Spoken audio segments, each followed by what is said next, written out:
ação que envolve vários professores e estudantes de vários departamentos do CFH e também do CCJ. A nossa ideia com esse projeto é trazer alguns conceitos ligados à justiça e democracia, debater esses conceitos, e ao mesmo tempo nós também gostaríamos de poder examinar experiências de democracia existentes. Nós já fizemos um primeiro debate no início desse ano sobre Estado e religião, e nós havíamos pensado em fazer um debate sobre teorias da democracia para o começo de julho. Mas eis que nós fomos surpreendidos com o movimento, tá, que tomou as ruas, e nós pensamos que realmente fazer um debate sobre democracia neste momento deveria significar também fazer um debate sobre esse movimento. O título é Que Movimento é Esse? Porque esse movimento inicia, como você sabe, com demandas relativas ao transporte público, o movimento do passe livre, por exemplo, e depois esse movimento se amplia. Tá?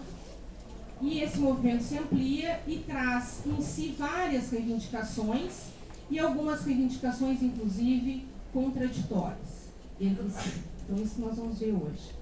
Tá?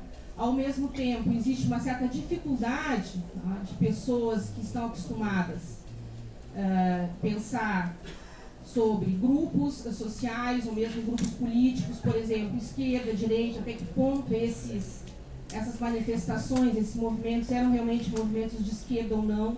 Então isso também era uma dúvida nossa, né?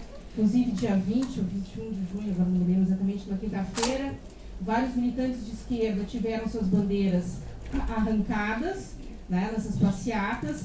Então, algumas pessoas achavam, bom, que movimento é esse? Afinal, é um movimento progressista, é um movimento de esquerda, é um movimento de direita, é um movimento que pode desestabilizar a presidenta Dilma hoje, isso é bom, isso é ruim.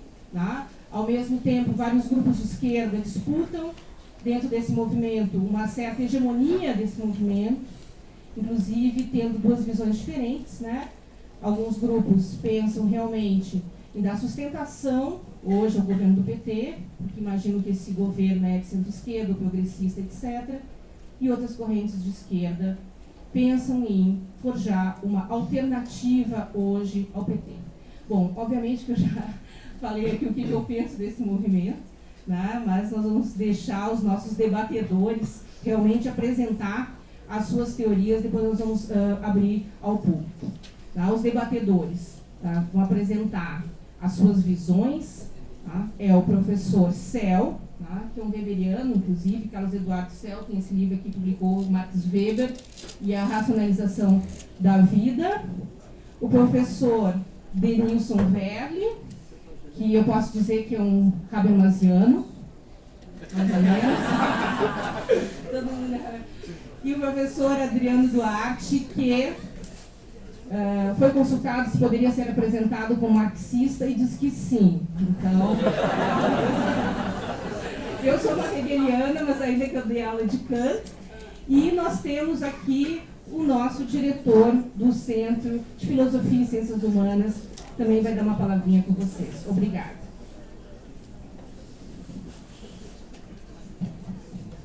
Obrigado, Dulce. Então, eu queria parabenizar a iniciativa, né, da professora Maria de Lourdes, dos debatedores na mesa, professor Cel, professor Denilson, professor Adriano, nossos colegas aí que estão com o abacaxi na mão. Né? Esse debate realmente é um debate complexo. E como é complexo todo um movimento social? No princípio, né, a gente não pode considerar que os movimentos antigos, anteriores a esse, fossem também uniformes ou unidirecionais. Tá? A gente sabe que todos os movimentos sociais são complexos, né? E esse ainda não mostrou todos os seus desdobramentos. Nós estamos fazendo uma avaliação no meio do caminho, né? No calor, no olho do furacão e no calor dos acontecimentos. Né? Então, acho que os núcleos, né, tanto o Néfilo como o NES, né, que promoveram o projeto Justiça e Democracia, estão de parabéns, né, pela oportunidade do debate, e não só um debate político, que por si só já não é pouca coisa, né, mas um debate político lastreado, né, com a experiência acadêmica dos debatedores. Né. Eu acho que os últimos acontecimentos, até em algumas partes do Brasil, sugerem, né, até uma mudança do perfil social dos manifestantes, que começou com um movimento de passe livre em várias cidades, depois pegou setores médios mais enriquecidos, né, e agora nas periferias das grandes cidades, na beira das BRs, pega outros grupos sociais também. Né? Então, já é um movimento vivo de desdobramento que a gente não sabe, né, aonde vai levar. Mas eu fico muito feliz que o Centro de Filosofia e Ciências Humanas possa sediar esse evento. Vejo que o nosso auditório está pequeno, né, e que realmente precisamos de mais espaço para manter essa importante prática, né, do debate sobre as atualidades. Parabéns para os organizadores e para os debatedores. Obrigado. Obrigado, Paulo. Bom, então agora nós vamos passar a discussão propriamente dita e o professor Carlos Eduardo Cel vai fazer a sua apresentação. Depois nós vamos passar ao professor Denilson Verli e, por fim, ao Adriano Duarte.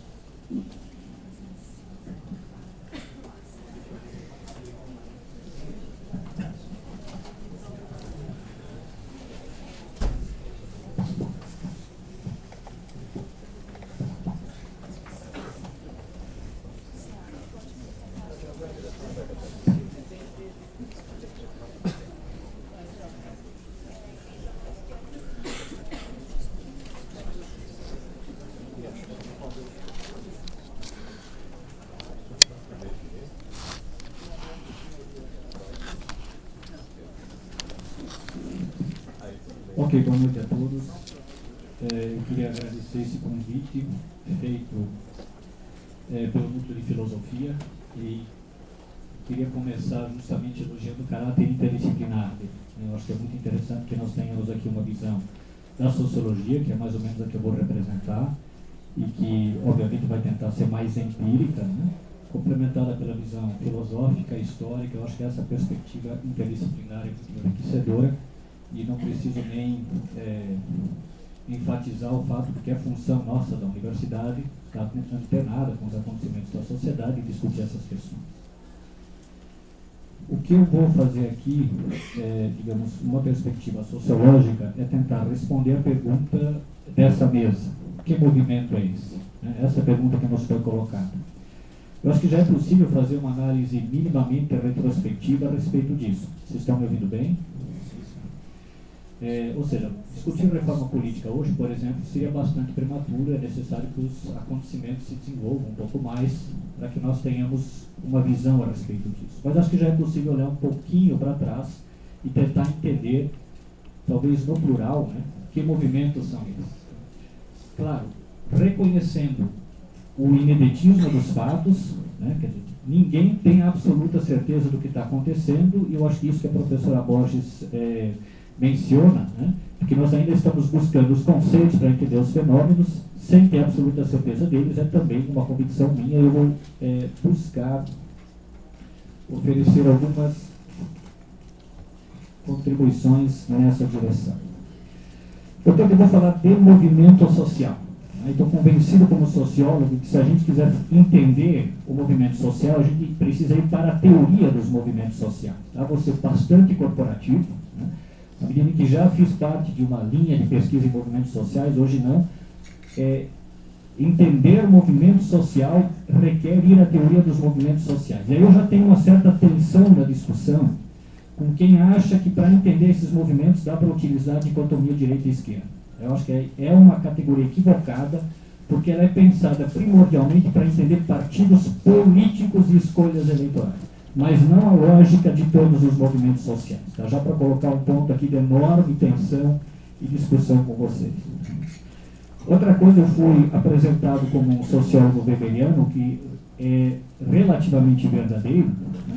Mas eu vou ser normativo hoje, tá? Não vou fazer só uma análise descritiva. Vai ser uma análise compreensiva, como se diz na sociologia, que busca captar o sentido que os atores dão às suas práticas. Então, eu não vou procurar dar um sentido político externo aos movimentos. Um sociólogo weberiano não faz isso. Ele procura entender como o próprio ator social pensa e dá sentido ao que ele faz. E ele não projeta, a partir das aspirações políticas dele, aquilo que ele gostaria que o movimento social fosse. Portanto, eu vou fazer a minha perspectiva será, em primeiro lugar, acadêmica, mas também normativa. E o que eu vou discutir aqui, o que eu vou utilizar como critério para avaliar os acontecimentos, é o conceito de democracia. A minha pergunta vai ser: que democracia está em jogo? Qual é a democracia do movimento Passe Livre? Qual é a concepção de democracia das ruas? E, pouco cedo para responder isso, mas qual é a consequência disso para a democracia de forma geral? E mais, eu vou partir da ideia de democracia representativa. Vou assumir como critério de avaliação normativa a democracia representativa. Isso é a minha introdução, já está ali. Vamos começar com o movimento Passe Livre. Tá? Quero discutir algumas coisas do movimento Passe Livre. Vou ser bem rápido por uma razão óbvia, né? Tentar explicar o que é o movimento Passe Livre em Florianópolis é a mesma coisa que ensinar o padre a rezar missa, né? O movimento Passe Livre nasceu aqui, é uma criação de Florianópolis. Então, eu não vou falar coisas óbvias do movimento Passe Livre, né? Nós já sabemos que é um movimento, né, cujo sujeito principal são estudantes universitários das classes B e C, enquanto essa identidade social dos membros desse movimento, a identidade política deles, a identidade do militante, do ativista. Então é isso que é preciso entender. Como um estudante torna-se um militante e um ativista. Essa é uma agenda acadêmica. Vocês estão vendo ali uma série de conceitos, tá? Frame, repertório de ação coletiva. E aí dizia a professora Maria Borges, nós precisamos procurar conceitos para entender os movimentos sociais. Na teoria dos movimentos sociais, esses são alguns dos conceitos clássicos. Os frames, ou seja, como pensam os ativistas e os membros dos movimentos sociais. Quais são os esquemas de mundo que eles têm. E quais são os seus conjuntos de práticas, né? Como eles desenvolvem as ações coletivas. Bom, eu tenho feito um esforço enorme para entender a cabeça dos militantes. Não é tão difícil, porque boa parte deles são meus alunos em sala de aula, né? Então a gente conversa bastante. Tá? Mas nós precisamos achar conceitos, né, para traduzir essas percepções, né, e pensar. E algumas ideias que têm aparecido eu tenho rejeitado. Por exemplo, a de Maffesoli, racionalidade moderna e pós-moderna. Eu acho que não é isso. Tá? Não é isso. Como é a cabeça de um militante? Ora, ele tem uma reflexividade abstrata. Né? Ele pensa a política a partir de conceitos, a partir de mediações conceituais. Qual é o código valorativo dele? Né? Como é que ele discrimina o que é bem e o que é mal, o que é bom e o que é mal no mundo? A partir do código direita e esquerda. Né? Direita e esquerda vai servir como categoria mediadora de compreensão da realidade e como categoria mediadora do que é bom e ruim na realidade. Né? Dessa forma que pensa o militante social, essa é a sua visão de mundo. Né? O que eu estou chamando aqui de código expressivo é você observar a performance, né, do movimento Passe Livre na rua. Né? Existe toda uma expressividade ali, que não é casual, ela é calculada. Né? É um tipo de expressividade que tem uma intencionalidade, que é estratégica, como eu estou colocando aqui. Eu posso estar falando uma linguagem abstrata para vocês, né? Mas aqui eu venho com a minha primeira tese. Eu acho que essa racionalidade, essa forma de visão de mundo, que é do movimento Passe Livre, dos seus militantes, que eu estou chamando de racionalidade ideológica, abstrata e estratégica, ela não é assimilada pela sociedade. Ela não foi assimilada e foi até combatida pelas pessoas na rua. Né? O militante do Passe Livre e o membro daquela onda de protestos têm visões de mundo diferentes. Né? essas linguagens não se comunicam. Elas não se comunicam. É porque a racionalidade delas é diferente. Vocês sabem disso. É a briga das bandeiras. É a briga das bandeiras. Tanto que o passe livre teve que retirar as suas bandeiras, trocou ela pela preta, para não assumir a branca, e pelo que eu observei, vocês podem dizer que eu estou errado, ele voltou com as bandeiras vermelhas depois, mas sem os símbolos dos partidos, só vi bandeira vermelha pura. Vocês podem me corrigir se eu estou equivocado. Né? Então o movimento passe livre sabe disso e tem procurado reagir. Né? Que não há uma comunicação simbólica com o resto da sociedade. Vamos olhar um pouco para as práticas desse movimento. Eu diria o seguinte: se a comunicação do movimento passe livre com a sociedade, que eu até não gosto muito, mas vamos usar isso, né, não acontece no nível da representação, no nível da situação problema, sim. Esse é o elo de ligação do movimento passe livre com as aspirações das pessoas, a tarifa e o transporte. Aí está o elo de comunicação. E aí que eu vejo um pouco uma contradição.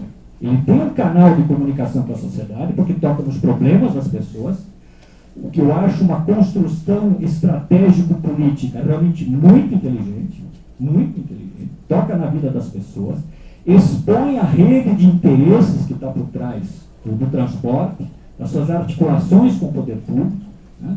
É uma construção política genial. Agora, a representação que está por trás dela, ela não é assimilada. Ela não é assimilada. E eu queria assumir um pouco, digamos assim, o papel crítico, que eu acho que deve ser o nosso de intelectual, questionar duas coisas do movimento passe livre que eu acho problemáticas. E vale a pena a gente discutir. Né? Primeiro é o papel da violência. Qual é o papel da violência na luta política? Eu acho que, de fato, se você observa, eu estou falando mais do movimento passe livre de São Paulo, tá? Que eu tenho estudado mais, o de Florianópolis aqui, tem me servido mais como elemento de correção da análise, digamos assim. Eu acho que a violência ali ela tem um papel realmente secundário. Né? Mas nos debates, eu tenho visto muita defesa de uma ideia que eu conheço muito vagamente, porque eu acho que está no Marcuse, só lá que eu vi alguma coisa parecida, né? Dessa contraposição entre violência legítima e ilegítima. Ou seja, existe um sistema opressor que usa uma violência legítima e ilegítima, e, portanto, nós também podemos reagir. Tá? Isso eu não acho saudável para a democracia. E aí eu vou questionar o movimento passe livre. Qual é a concepção que ele tem da violência na prática política? Com isso não estou defendendo a polícia, tá? Muito pelo contrário. Mas eu estou dialogando com o movimento passe livre. Segundo ponto. Qual é a concepção de democracia do movimento passe livre?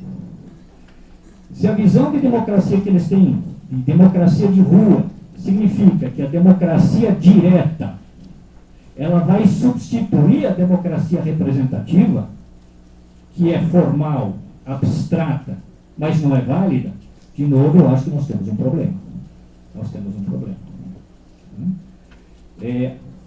Essa substituição de uma forma política de democracia por outra forma de democracia, na minha visão, vai numa direção contrária da discussão que se tem feito na teoria democrática.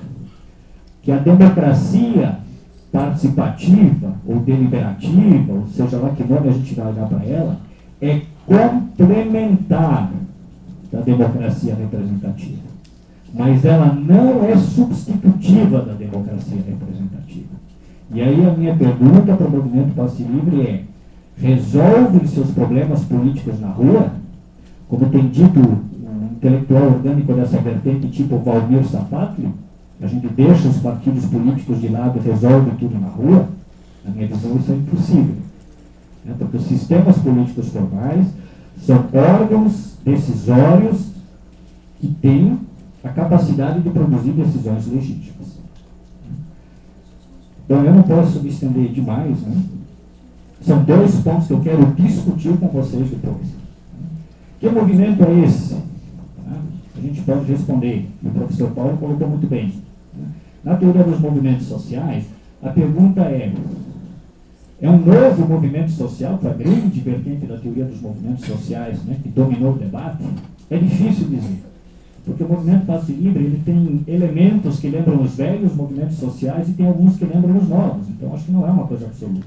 A organização em redes é nova. O discurso é o velho discurso de esquerda, mas mais horizontalista, não leninista, então mudou um pouco. Né? Vejam, o elemento problematizado não é como nos novos movimentos sociais a cultura, são elementos materiais, o transporte, mas ele não problematiza a esfera da produção, como sempre foi a problemática clássica, é a esfera da reprodução social. Sem contar que o sujeito transformador não é o proletário, né? O sujeito transformador é o estudante. Então, eu confesso, não cheguei ainda a uma definição, digamos, se é para usar essa ideia, se é um novo ou um velho movimento social. Com Habermas, eu diria que ele é um movimento afirmativo. Ele tem um projeto de sociedade. Por trás da pauta dele tem um projeto de sociedade. Ele seria aquilo que o Habermas chamaria de movimento não limitado. Ele não é autolimitado. Ele tem um projeto de Estado, ele tem um projeto de sociedade. Vamos avançar. Com a próxima linha. É o seguinte, como é que desse movimento, né, quase desconhecido, surgiu um tsunami de protestos no Brasil? Como é que se deu essa passagem, essa transformação? Né? Na medida em que, digamos, essa onda de protestos no Brasil, ela não é uma continuidade, né? Ela não é uma continuidade do movimento processo. Ela é uma consequência gerada por ele com um conjunto de outros fatores. Eu não vou entrar nessa discussão em detalhes. Né? O meu pontinho aqui é muito simples. Claro que não dá para reduzir tudo ao papel da mídia. Essa explicação é politicamente muito interessante, mas academicamente completamente insuficiente. Você tem uma série de fatores interagindo. E aqui, só para vocês terem... por favor, o próximo. Está meio bagunçado. É isso. São fatores sociais amplos, são fatores políticos, são fatores microsociais. Né? Precisa entender isso com muito mais calma. A situação do país, né? O papel da Copa, o papel das mídias sociais e, digamos, um problema clássico da teoria dos movimentos sociais. Por que saímos do Facebook? Né? O que leva uma pessoa a agir? Por que ela sai de casa e vai para a rua? Porque a Globo mandou. É muito simplista a explicação, apesar dela ter um papel aí. O que faz com que a classe C, porque é dessa classe que a gente está falando principalmente, tenha se tornado um manifestante. Porque quando a gente fala do movimento Passe Livre, nós estamos falando do militante, nós estamos falando do ativista. Mas quando nós nos dirigimos o que eu vou chamar de onda de protestos, esse sujeito social, que é a classe C, torna-se um sujeito social manifestante. Enquanto que o militante e o ativista eles são constantemente envolvidos na prática política, isso é permanente, você é um ativista ou militante sempre, manifestante você é de vez em quando. Então é essa transição que você precisa entender, e você precisa entender por que esse indivíduo resolveu, diante desse amplo fator de circunstâncias, participar dos protestos de rua. Mas é uma agenda vasta que envolve o papel da dita mídia. Eu tenho feito um diálogo enorme com o meu colega, professor Jacques Smith, que é jornalista e sociólogo, acho que tem mais condições que eu para discutir tecnicamente essas questões, porque não é, digamos assim, o meu campo de trabalho. Vamos passar agora para quem eu confesso, que me interessa bem mais. Porque eu fui mais crítico com o movimento Passe Livre. Eu tenho pontos de tensão produtiva com ele. Até algumas questões que eu gostaria de discutir fortemente com ele. Agora, eu sou um entusiasta do povo na rua, pedindo desculpas para muita gente que acha que ele não tem a maturidade política que deveria ter. Eu vejo diferente. Eu vejo diferente. Desde que a gente entenda a cabeça dessa pessoa, o modo como ela age, o modo como ela expressa e o que ela quis dizer. Eu acho politicamente muito importante. Vamos lá para a próxima lâmina. Devagar. Vamos devagar. Então, o movimento Passe Livre a gente entende bem, que está mais próximo de nós. E aquele sujeito que subiu em cima da ponte, que os alunos me relatavam, dos alunos de graduação, as tensões que existiam ali, as disputas e tudo mais. Eu não podia porque meu carro quebrou, uma história muito engraçada. Desculpa da pergunta. Bom, é o seguinte.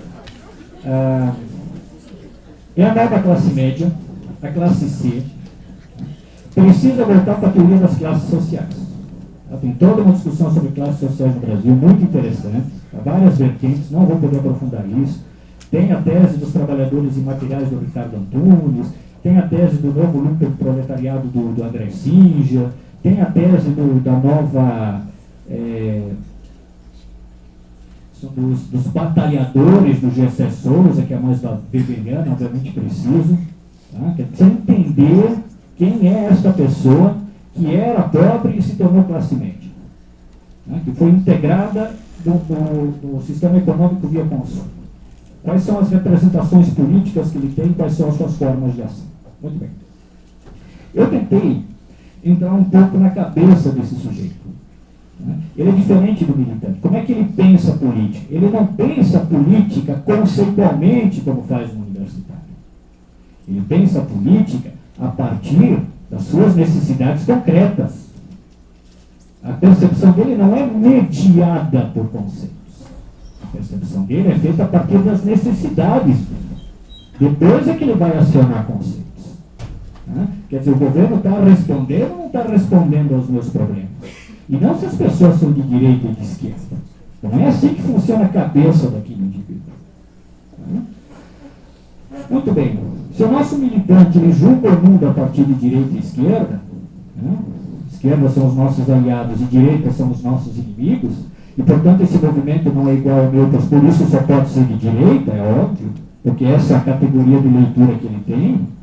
Qual é a categoria de leitura que tem aquele manifestante? É um código moral. Ele tem um código moral do seu processo de socialização. O nós e o eles dele não é nós, esquerda, eles, direita. O nós, nós, os bons, e eles, os políticos, corruptos, que não fazem nada por nós. Essa é a maneira pela qual ele distingue no mundo quem está do lado dele e quem não está. E ele tem uma outra forma de se expressar na rua, diferente do militante, que está integrado no movimento e que tem todo um conjunto de repertórios de ação calculados, estratégicos, pensados, para produzir efeitos políticos que ele não tem. Ele não tem. E aí o que eu acho fantástico na rua, esse sujeito teve que improvisar. Aí a gente vai analisar como ele se comportou na rua. Porque o que aconteceu? Ele rejeitou mediação. Ele não quis mediadores. Ele não quis sindicato, ele não quis partido, ele não quis intelectual, ele não quis nem artista pintadinho de olho preto. Ninguém falou por ele. Ele quis ir para a rua sozinho. E hostilizou, ele tinha bandeira do partido político. Hostilizou. Então ele quis falar em seu próprio nome. Ele teve que inventar a sua linguagem. Porque ele não adotou as linguagens prontas. O repertório de ação é improvisado. E se ele é improvisado, o que ele tinha que fazer? Uma bricolagem de elementos. Ele teve que sintetizar várias coisas estranhas, que estavam presentes na memória coletiva. Desde a velha bandeira, desde a máscara verde, desde a bandeira branca, várias coisas que eu acho que exigem uma análise semiótica, feita mais cuidadosamente. E como ele construiu esteticamente a presença dele na rua. Não pela bandeira vermelha, mas pela bandeira verde e amarela. Outra coisa que eu fiquei pensando muito. Quando o meu tempo estourar, tu manda eu paro de falar. Bom, eu queria falar um pouco eu acho que tem muita da história aí, essas questões aí da bandeira e tudo mais. Tem uma ideia que eu estou tentando amadurecer, muito complicada, para entender esse nosso manifestante na rua. Eu não consegui nem lá ver ele, nem ver os amigos do movimento Passe Livre, tudo pela televisão, tudo ficou complicado. Então eu vou ler, tá? Porque isso aqui é muito delicado, talvez a minha hipótese assim, mais especulativa. Em termos positivos, a lacuna de atores e matrizes discursivas fez com que esta ampla e generalizada onda de protestos procurasse a partir de si mesma sua linguagem, suas formas e seus temas, sem chegar a condensá-las. No entanto, esta onda movimentista foi essencialmente criativa, produziu suas próprias linguagens e autoexpressiva, buscou falar a partir de si mesma. Vou arriscar uma hipótese para entender sua lógica interna, e não seu sentido externo, direita e esquerda, porque ele não pensa assim. Começo a achar aqui, com meus botões, que para indivíduos para quem direitos civis valem para os ricos, direitos civis valem para os ricos, ou quanto vocês acham que custa o advogado de José Dirceu? Direitos políticos são obrigações, o voto é obrigatório e acaba negociado. E direitos sociais não funcionam, como é que vai saúde e educação? Se os direitos são assim, como exigir que o povo fale a gramática jurídico-abstrata da cidadania? Sobrou enrolar-se na bandeira, pintar-se de verde e amarelo, cantar o hino nacional, vestir a bandeira branca e a máscara verde, não sei o que mais. Não porque o indivíduo anula-se e funde-se na unidade coletiva do Estado, civismo, tipo institucional militarista. Ou porque o indivíduo anula-se e funde-se na unidade coletiva da nação, civismo, tipo cultural nacionalista, religião civil, que por aqui nunca pegou. Como se ele se projetasse nessas instituições e esperasse delas a redenção. Não se trata de uma forma orgânica de pensar e agir. É o sentido inverso que ocorre. É o indivíduo que, de forma ativa e criativa, apropria-se de sua identidade simbólica mais básica, a brasilidade, um civismo subjetivizado, e expressa a partir dela, mas em consonância com a era das redes e seu sentido pós-tradicional, a si mesmo. A gramática que ele fala não é a gramática da ideologia, não é a gramática abstrata do direito, é a gramática moral concreta que lhe resta diante de uma classe diferenciada de políticos que se comportam acima, distante e à margem de suas necessidades concretas. Sou brasileiro, com muito orgulho e com muito amor. Dá para baixar um pouquinho aí? Você que deu uma bagunça. Não, volta lá, volta um pouco para cima. Bom, é o seguinte. As formas de pensar, as formas de agir, né? A expressividade desse indivíduo tem que cortar, e aí eu vou encerrar. Se a minha pergunta sobre o passe livre é um velho, é um novo movimento social, né? Aqui a minha questão é a seguinte. Eu acho que não é um movimento social, que é uma onda de protestos, isso é outra coisa. Não é um movimento social organizado, que faz campanhas permanentes, é uma onda. Né? São atos de protesto que vão acabar. Muito bem, minha palavra final sobre democracia, tá, Edu? Seja paciente comigo. É o seguinte, para dialogar. Eu também tenho um questionamento a fazer para as ruas, e é sobre democracia. Se no caso do movimento passe livre, para mim o problema é a contraposição entre um tipo de democracia formal, política, que tem que ser substituída por outro tipo de democracia política, eu acho que a linguagem democrática da rua não era essa.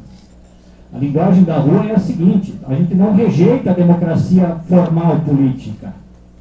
E as pessoas foram entrevistadas e disseram isso, a gente não quer ditadura. Mas que democracia que a gente quer?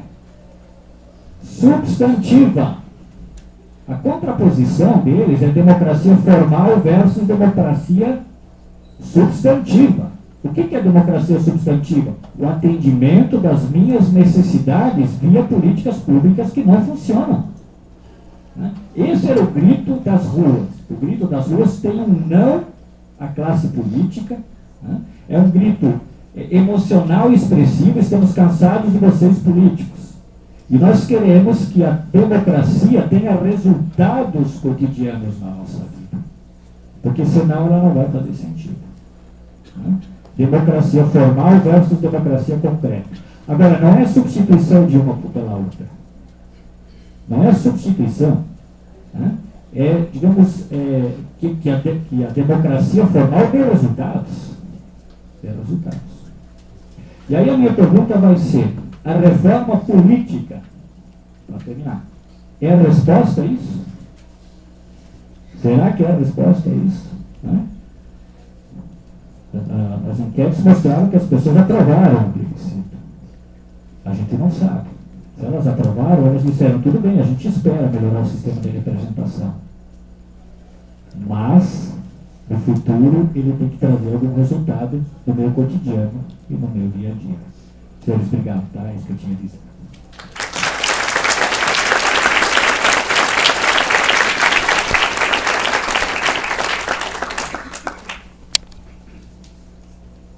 Boa noite a todos e todas.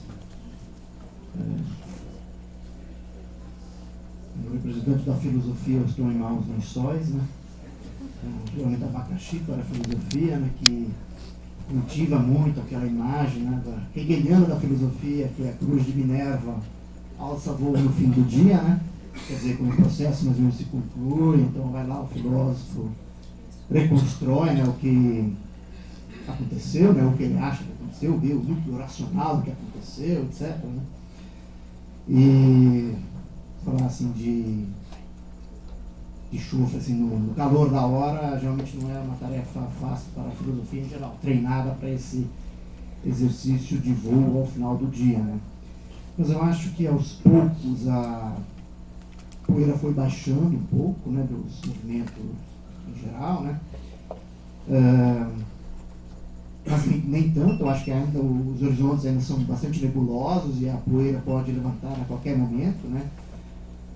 Dados novos tipos de protestos que estão surgindo, né? Quando os caminhoneiros, periferia começam a se erguer, né? Então, mas eu acho que aos poucos a perplexidade vai desaparecendo e dá espaço para a reflexão, né?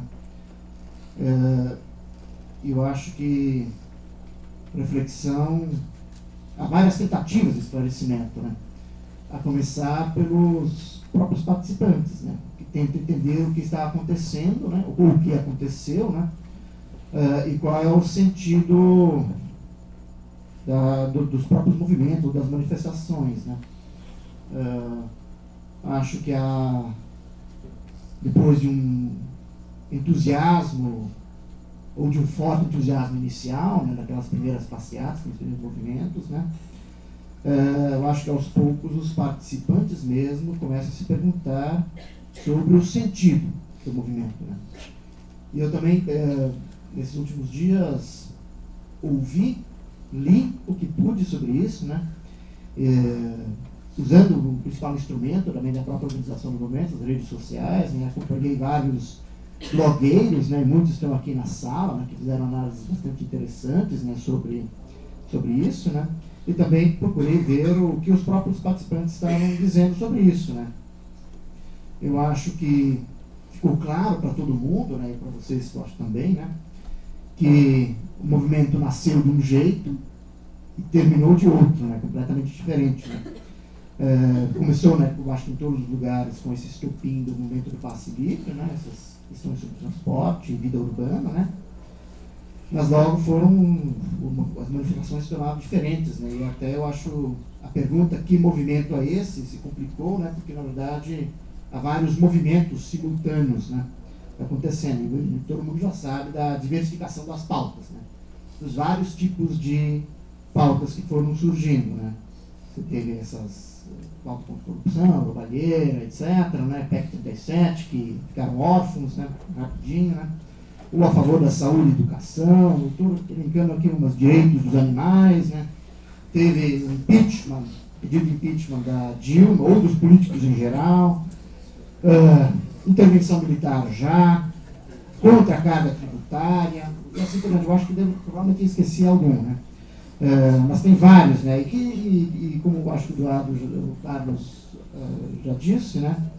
Não tem nada a ver com o movimento Passe Livre e todas essas pautas. Na verdade, são até contrárias à ideia de que o Estado deva fornecer serviços públicos gratuitos, né? Muitos desses movimentos, né?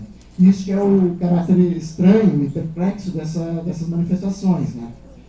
Como essa pauta do movimento Passe Livre, né? Ela foi completamente engolida pelos demais, tornou-se apenas um nó de várias pautas, né? Ou de uma rede de pautas múltiplas, né? De amplas questões, né? Que foram articuladas nas conversações via redes sociais, como todo mundo sabe, né?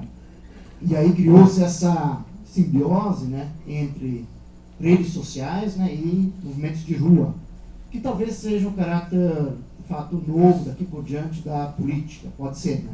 Aqui é tudo caráter hipotético, nós vamos ver o desenrolar dos acontecimentos, né?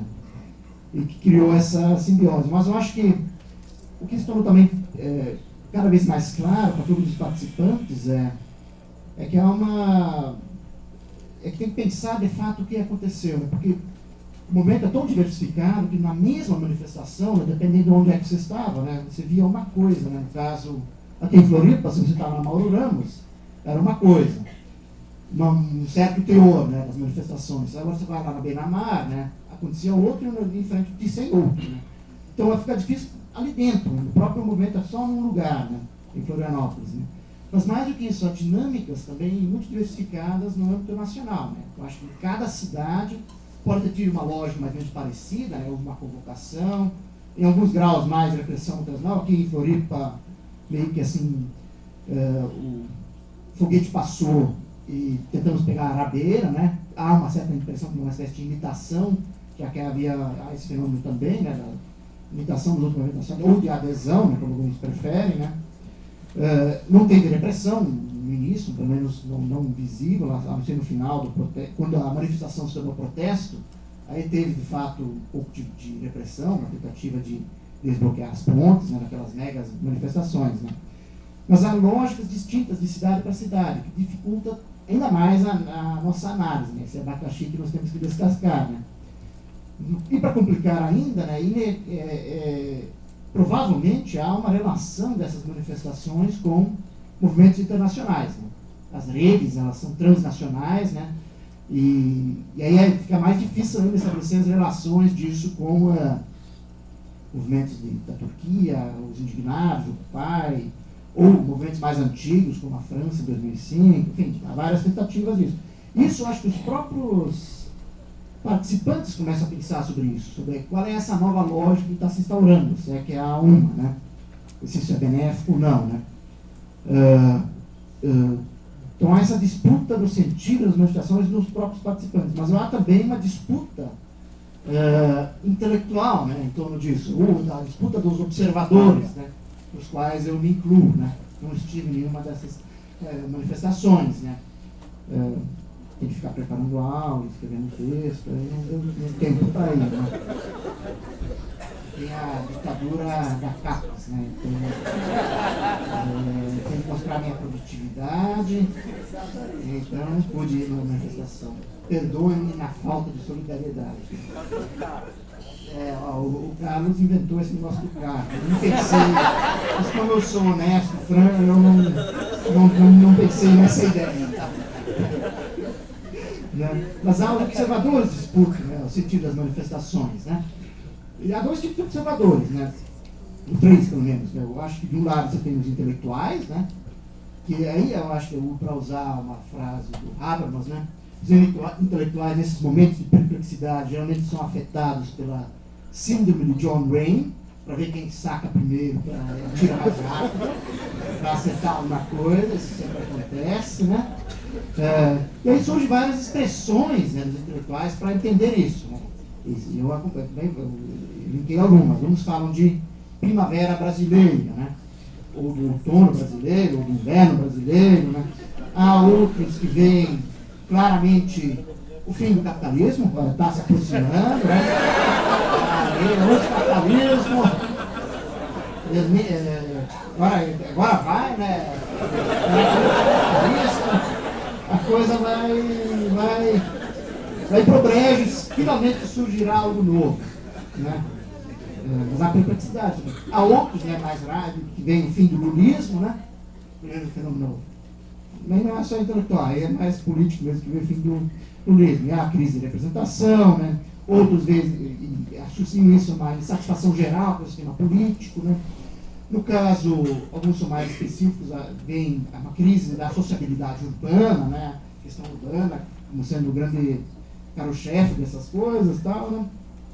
Há outros que fazem, mais históricos, né? Fazem comparações com as manifestações democráticas anteriores, né? Das diretas já. Eu não estou incluindo o 64 como movimento democrático. O movimento democrático é diretas já e que era do Collor, né? Então, as relações qual é a diferença, qual é a semelhança, né? Se há mais diferenças do que semelhanças. E, claro, entre os observadores há essas caçandras e pitonisas de todo tipo, né? Que preveem coisas, né? Projetam seus desejos. Aí os políticos, né? De alguma maneira, procuram capitalizar o que aconteceu em termos de dividendos eleitorais, né? Eu acho que é o exemplo mais claro, sem lugar específico, eu acho que foi a entrevista do José Serra, um dos exemplos, né? No Roda Viva, né? Claramente decretando o fim da era do lulismo, fim do PT e assim por diante, né? E eu acho que há isso. E temos também a mídia, né? Que tem uma posição bastante curiosa eu acho que o Carlos já tocou nisso, mas ela comportou de forma ambígua, né? Porque ela ficou extremamente amedrontada, porque ela mesma foi alvo dos protestos, né? Então, no início critica, ora não critica, mas ela está claramente em cima do muro, assim, não me parece que ela esteja muito decidida ainda, né? Claro, ela fez várias tentativas de edição dos movimentos, né? No caso aqui de Florianópolis, né, no início, ampla cobertura, né? Eu não fui no protesto, mas acompanhei pela CBN. Ampla cobertura, foi muito curioso. No início era a festa da democracia, né? O gigante acordou e blá blá blá, né? Mas quando no final quando o negócio começou a virar protesto, né, quando as pessoas não queriam abrir as pontes, né?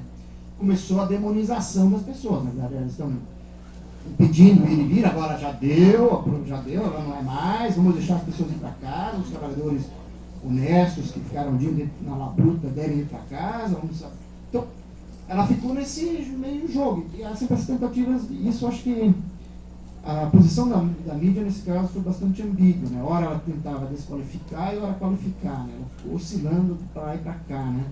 Pelo menos é o meu modo como eu vi isso, né? Bom, isso é um pouco como estou vendo as coisas, né? Mas eu queria tirar dessa observação, né? Eu acho que talvez a minha contribuição para esse debate, né? Me ater mais aqui ao fenômeno brasileiro, né? Não porque eu acho que não deva ser relacionado com as relações internacionais, né? Com os fenômenos internacionais, mas eu acho que não tem realmente capacidade para isso, teria que estudar muito mais esses fenômenos de outros países, né? O que há de semelhança, de fato, é essa nova forma de mobilização, né, que é via redes sociais, né, e o caráter explosivo disso, né, eu acho isso uma coisa positiva, vamos dizendo. Mas eu queria tirar daí umas reflexões sobre o que isso pode significar para a nossa ideia de democracia, né, a nossa democracia brasileira, né. Eu queria, então, ficar um pouco nisso, e recuperar algumas ideias que eu acho que são norteadoras da nossa maneira de pensar a democracia, do ponto de vista normativo, né, como forma ideal de governo, né, recuperar isso e ver, então, as perspectivas, traçar algumas perspectivas sobre isso, né, sobre essa nossa ideia de democracia. Eu queria ressaltar que eu acho que tudo que está acontecendo é profundamente democrático, né? Profundamente democrático. E eu vou tentar esclarecer o que eu estou entendendo como democrático aqui, né? Mesmo, aí eu me permito discordar um pouco do Carlos, né? Eu acho que direita e esquerda tornaram-se reais, né? coisas reais, da vida real. E eu acho que isso vai ser uma disputa na esfera pública e democrática daqui por diante. Não é mais uma questão de partidos. Eu acho que há muito tempo nós não temos direita e esquerda em termos partidários, mas eu acho que essa clivagem se instaurou na rua mesmo. De agora em diante, nossas manifestações, eu estou falando nossas, estou me incluindo da esquerda, né? Vamos ter que conviver com a direita. Eu colocar a direita, como disse o meu amigo Marcos Nobre, né, a direita tem que se pôr em aspas, né? Porque não dá para de cara dizer que é de direita, que é um campo de uma coisa a ser disputada, né? Mas eu acho que por que esse movimento é esses movimentos, manifestações são profundamente democráticas, né?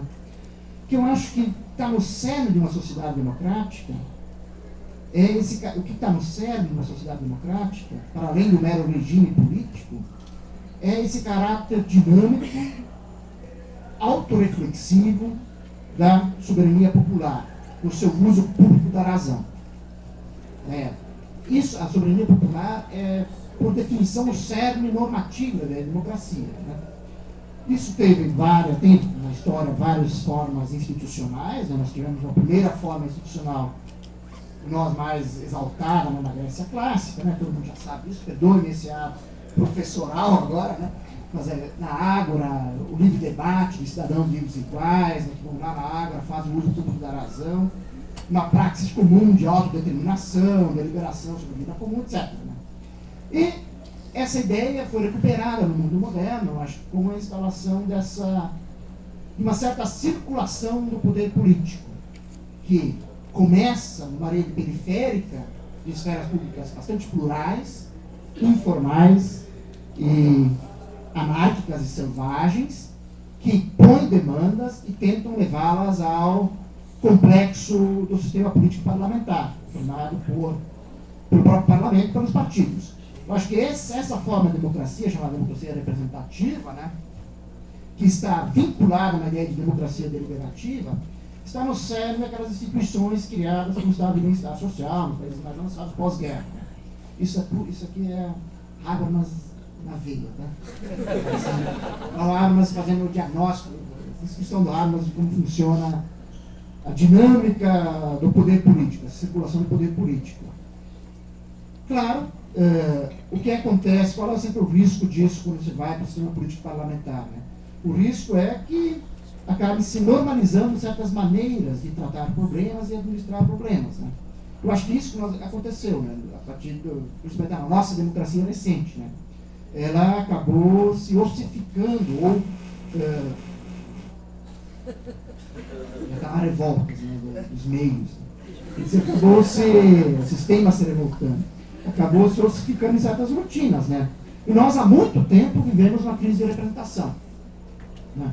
Eu acho que, mas ele também não poderia ser diferente. É da essência da democracia viver de crises, né? Viver de crises, de conflitos, né? Se há uma coisa benéfica na democracia, é que ela acolhe o conflito, ela reconhece o conflito e torna ela sua força motriz, né? E toda vez que desaparecem os conflitos, né, desaparece a democracia. Então, por muito tempo, nós vivemos uma espécie de simulacro de democracia, né? Quando, na verdade, essa crise de reputação ela foi denunciada já várias vezes por vários movimentos sociais, né? Mesmo na sociologia, vários colegas do Carlos Eduardo têm estudado as várias tentativas, né, de aprimorar ou de buscar novas formas de participação, de representação, de deliberação, né? Justamente para quebrar essa má positividade, para falar do Hegel, né? Esse automatismo das instituições que se furtam ou se tornam, fazem ouvidos loucos, né, aos impulsos renovadores da soberania popular, né? Eu acho que isso está em causa agora, né? Eu acho que nós podemos ver a inteligibilidade que eu vejo nesses movimentos é justamente tentar novamente restabelecer o círculo ou a circulação do poder político, né? Fazer novamente ouvir a soberania popular, né? Que estava meio, eu acho que se há virtudes, e a virtude do movimento passe livre, né, é justamente restabelecer esses protestos na rua e na praça pública como um lugar legítimo da política, né? Isso sempre nós tivemos vários movimentos que tentaram fazem isso no Brasil, né? Nós estávamos meio sumidos ultimamente, né? Por quê? Porque nós estávamos nesse lusco-fusco partidário, né? Na noite negra da democracia, em que todos os gatos são pardos, né? Não há distinção, né, entre PT e PSDB, distinção significativa, né? As últimas eleições mostraram isso, na verdade. Você tem uma mera repetição, uma espécie de personalização do jogo político, assim, todo mundo sabe disso, né? E eu acho que o movimento pacífico vem justamente quebrar isso, eu acho que nos movimentos em geral, né? Mas só que tem uma peculiaridade aqui, né? Eu não acho que, pelo menos dessa forma como o movimento pacífico está agindo, né, que eles estão procurando novas formas de participação ou mesmo de deliberação, né? Eu acho que é uma coisa nova, diferente, né? Eu acho que há uma recusa dessas formas institucionalizadas de participação e representação e tenta se colocar a soberania popular como um elemento direto do jogo político. Tem que ser ouvido. Então a ideia do movimento passe livre, né, pelo que eu entendo, né, é agir ou deliberar diretamente sobre as finalidades da política. No caso do transporte, né, uma inversão de prioridades, né, e não propriamente querer participar do jogo político nessa forma mais institucionalizada, né. Eu acho que a ideia é recuperar a soberania popular como instância de deliberação, não sobre os meios da política, né. E nem, eu acho que nem precisa o movimento passe livre ter todas as respostas na manga, né, como eles mesmos dizem, né. Os dados, né, custo de transporte, etc., todos aqueles dados, qual é a frota de ônibus, etc. Seria bom se tivesse, né, mas não é necessário. O que eles estão reivindicando é uma inversão de prioridades, né, do planejamento da vida urbana, né. A ideia é que, do jeito que está a vida urbana, é caótica e impossível de nós vivermos. Temos que inverter a prioridade. A prioridade atual é transporte individual, etc., né. Nós temos que inverter isso e colocar o transporte público como prioritário. Isso melhoraria muito a nossa vida, né? Então essa é a ideia, né? Recuperar uma instância, ou o povo, ou a soberania popular, como instância de deliberação sobre as finalidades da convivência, e não tanto sobre os meios, né? E aí atuar diretamente sobre essas instâncias de planejamento e direção da cidade, né? Claro, tudo isso seria muito bacana, né, se só tivesse o movimento de passe livre tivesse ido para a Lua, né? Mas não foi o que aconteceu, né? Nós vimos isso, né? Temos todo um espectro de posições possíveis, né, nessas manifestações, né? Claro que há pessoas que já fizeram um mapa dos vários grupos que participaram, né? Mas eu acho que você tem posições de anarquistas de extrema esquerda, né? Classe média de esquerda e de direita, reacionários, analfabetos políticos de toda a ordem, nacionalistas, vegetarianos e o diabo a quatro, né? Todas as posições foram lá, né? Todas as posições estavam lá, né? Mas isso também é profundamente democrático, né? Uma outra característica da democracia, eu acho, do conceito de democracia, é que ela acolhe a indeterminação, né? A esfera pública, nessas suas fases, nessas suas dimensões informais, né, ela é anárquica e selvagem. E como tal, ela pode ir para qualquer lugar. E ninguém controla isso. Todo aquele que tenta controlar está mal, né? Ela é anárquica e selvagem. E nesse sentido, eu acho que isso também é um elemento fundamental da democracia. E é, na verdade, um dos paradoxos da vida democrática. Todos vocês sabem que a vida democrática é uma forma de vida muito difícil. Muito difícil. Por quê? Porque quanto mais nós aprofundamos a democracia, nesse caso, quanto mais nós afirmamos o caráter anárquico e selvagem da esfera pública, nós trazemos também, junto com isso, a evangélica da democracia. O seu contrário, que é a barbárie. Agora é uma filosofada, né? É o seu contrário. Ela convive com o seu contrário. A ameaça totalitária, ditadura, intervenção militar ela está junto da democracia. Quanto mais ela se aprofunda, mais essa evangélica também vai aparecendo. Isso faz com que a forma de vida democrática seja perigosa, né? Que nós temos que escolher ou ser liberais medrosos ou democráticos